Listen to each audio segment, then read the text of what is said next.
Hey guys, and welcome back to my channel Passing Milestones. This is Manu and today I am in Cairo.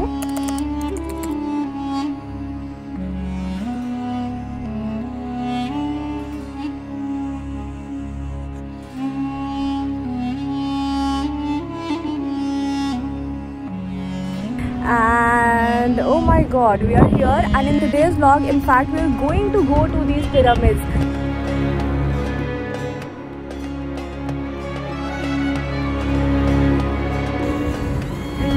Egyptian breakfast.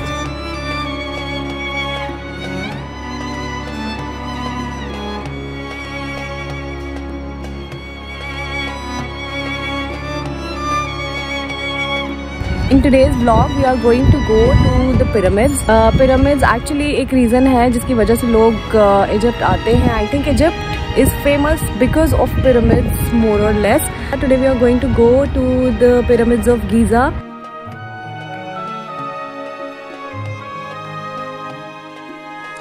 आज हम कुछ ऐसे monuments देखेंगे जो अभी तक किसी रहस्य से कम नहीं। सबसे पहले हम जाएंगे सकारा, एक ऐसी जगह जो 3 चीजों के लिए फेमस है। वहाँ के मॉन्यूमेंट्स, पाम ट्रीज और बहुत सारे कारपेट स्कूल्स।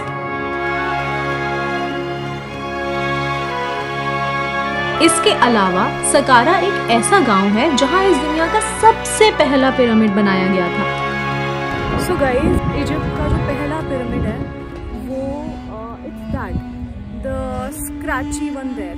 तो ये काफ़ी सारा टूट गया है बिकॉज ये पहली बार बनाया गया था और ये मड से बनाया गया था। And then this one is the second that you see right behind me. So यहाँ के जो राजा थे उन्होंने अपनी और अपनी फैमिली को इसके अंदर बरी करवाया था। अपार्ट फ्रॉम दैट ये जो पिरामिड है ये अभी बंद है। पिरामिड में 2 गेट्स हैं, एक नॉर्थ की तरफ एक साउथ की तरफ। जो नॉर्थ की तरफ वाला गेट है उसके अंदर अगर आप जाते हो तो देयर इज अ स्पाइरल रास्ता, पूरा एक स्पाइरल रास्ता है जो 7 किलोमीटर जाता है अंदर इन द पिरामिड है। यहाँ पे अंदर नहीं कोई जा सकता because it gets very confusing for anybody to navigate his or her way.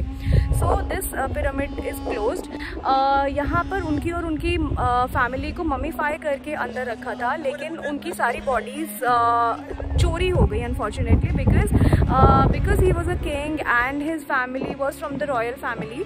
सो उन्होंने ममीफाई करते हुए उनको ज्वेलरी पहनाई थी and all those expensive things were kept with them, क्योंकि यहाँ के लोग आफ्टर लाइफ में बिलीव करते हैं। तो जब ममीफाई करते हैं किसी को तो उनके ज़रूरत का सारा सामान उसके साथ रखते हैं।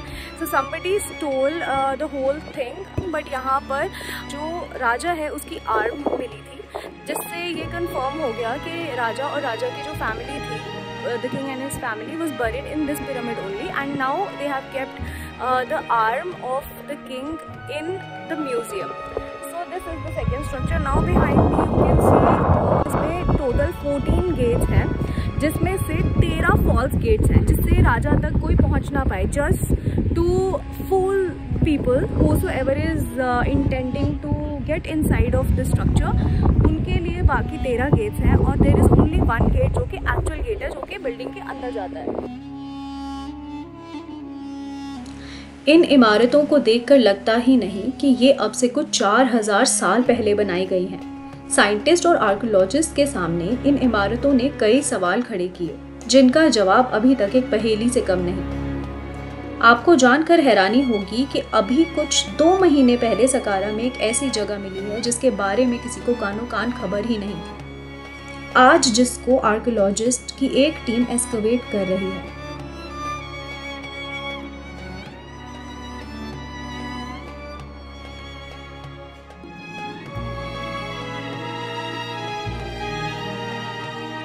रोज हमारे आपके जैसे लाखों लोग यहाँ आते हैं, पर यहाँ जो है, क्या है, क्यों है, इसका जवाब किसी को नहीं पता। सकारा के बाद हम गए मेम्फिस। मेम्फिस एक फेमस मॉन्यूमेंट है जहाँ किंग रामेसेस II का एक बहुत बड़ा स्कल्पचर है।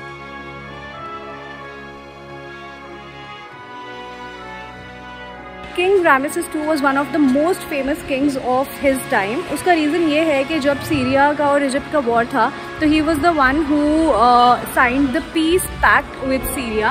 Apart from that, he has done so many good things that people used to really admire him. He had ruled his kingdom for about 70 years. आसपास की हर चीज़ देखकर ऐसा लग रहा था कि यहाँ के लोगों के पास कुछ तो सोर्स ऑफ नॉलेज था, क्योंकि अब हमें एक और इंटरेस्टिंग चीज़ पता चली। दुनिया का सबसे पहला पेपर इजिप्शियंस ने बनाया था। Papyrus paper. Yes. Wow. This is pretty cool, man. The ancient Egyptian made the first paper in history out of this plant. Do you know what does it called? The first paper in history? Papyrus. Paper. Yes, papyrus paper. Papyrus paper. ये papyrus plant है जो एक aquatic plant होता है and Egyptians ने इस plant से दुनिया का सबसे पहला पेपर बनाया। The smallest slices like this, like hammer. Then we soak it in the water for 6 days. And we put it under the press machine for another 6 days.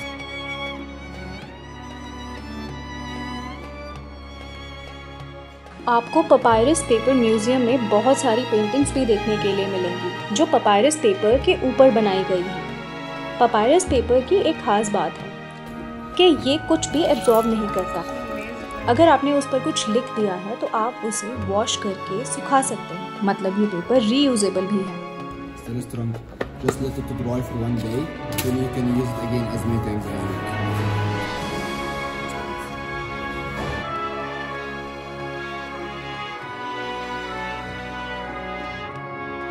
फिर हम चल दिए इजिप्ट की सबसे इम्पोर्टेंट जगह, the pyramids of Giza. So guys, finally here we are at the Great Pyramids of Giza. Welcome to one of the 7 wonders of the world. Great pyramid of Giza used to be 147 metres high, यानी कुछ 481 feet high, but erosions के कारण presently ये कुछ 138 metres का है। ये जब बनाया गया था 5000-6000 ईयर्स बैक, तब कोई ट्रांसपोर्टेशन नहीं था, कोई इक्विपमेंट्स, कोई टूल्स नहीं थे एंड आज तक भी लोग ये जानने की कोशिश कर रहे हैं कि what was the technology behind this monument. ये इतना सिमेट्रिकल कैसे है? जो इसमें बड़े बड़े पत्थर लगे हुए हैं वो इतनी दूर से यहाँ लाए कैसे गए? ये सारे सवाल आज भी सवाल हैं।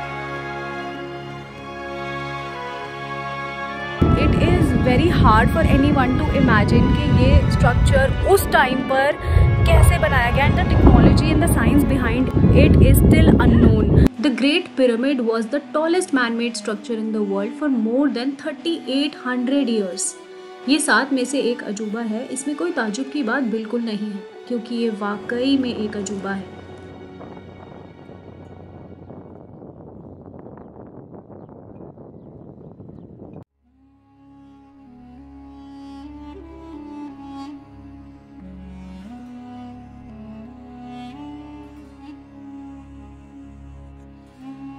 So guys, after visiting the pyramids of Giza, you can choose to come to this very beautiful place for lunch. It is called 9 Pyramids Lounge and यहाँ से जो view है ना pyramids का, oh my god, it's so gorgeous.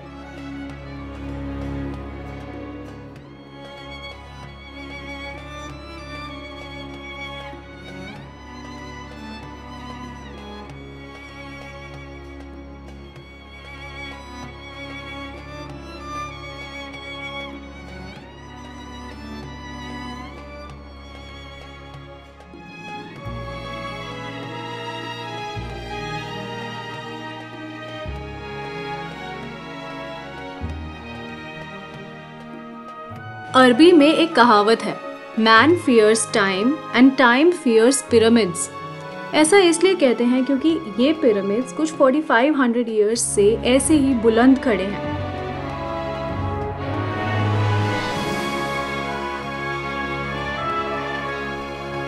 ताजुब की बात यह है कि इतने सालों बाद भी इन पिरामिड्स में से नए नए चेम्बर्स डिस्कवर हो रहे हैं। आपको पता है, द ग्रेट पिरामिड को बनाने में कुछ 2.3 मिलियन स्टोन ब्लॉक्स का इस्तेमाल हुआ। खैर, पिरामिड्स को लेकर सबकी अलग अलग थियोरीज हैं। आज भी खोजबीन चल रही है और आगे पता नहीं कब तक चलेगी। शायद तब तक जब तक इन सारे सवालों के जवाब नहीं मिल जाते।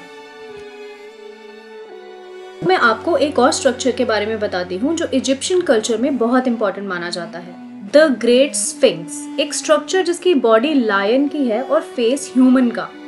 एग्जैक्टली तो नहीं पता, पर कहते हैं it is built to protect the pyramids. So guys, हम पिरामिड्स देखकर वापस आ गए हैं एंड इट्स 4 PM अभी, एंड 5 बजे हमने एक ट्रिप बुक किया है, टूर बुक किया है, that is Nile cruise. So guys, ये इवनिंग ट्रिप्स होते हैं। So one thing that makes it special is कि आप सनसेट क्रूज पर एक्सपीरियंस करोगे। So these people also arrange for your dinners and of course there are some Egyptian performances which is the cherry on the cake. So yeah, I'm getting inside of the cruise and I'll show you along how the whole experience is.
Hi, we are back from the cruise.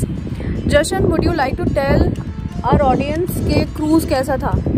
बहुत ही amazing था।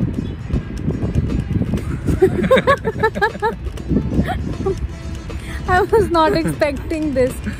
सच बताओ इन सबको। अभी खत्म नहीं हुआ sentence. If you like burning your money, तो बहुत ही amazing था। Yeah. So guys, it was not at all worth it. जो क्रूज था ना, वो वहीं एक ही जगह से गोल गोल से घूम रहा था। It was like not worth it at all. खाना उन्होंने हाफ एन आवर में सारा समेट दिया था।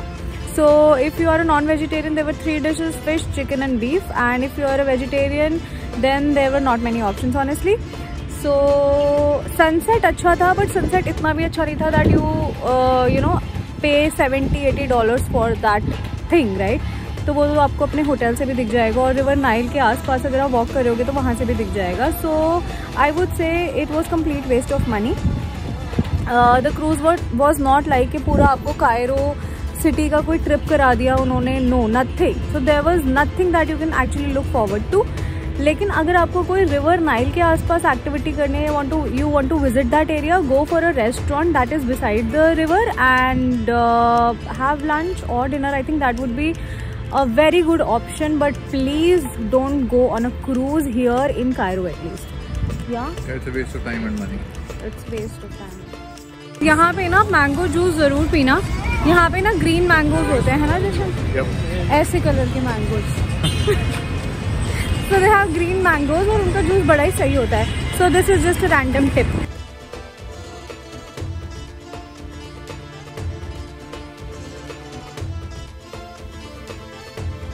तो ये था हमारा कायरो में एक दिन। कुछ जवाब थे इन इमारतों में, कुछ सवाल थे उलझे ही।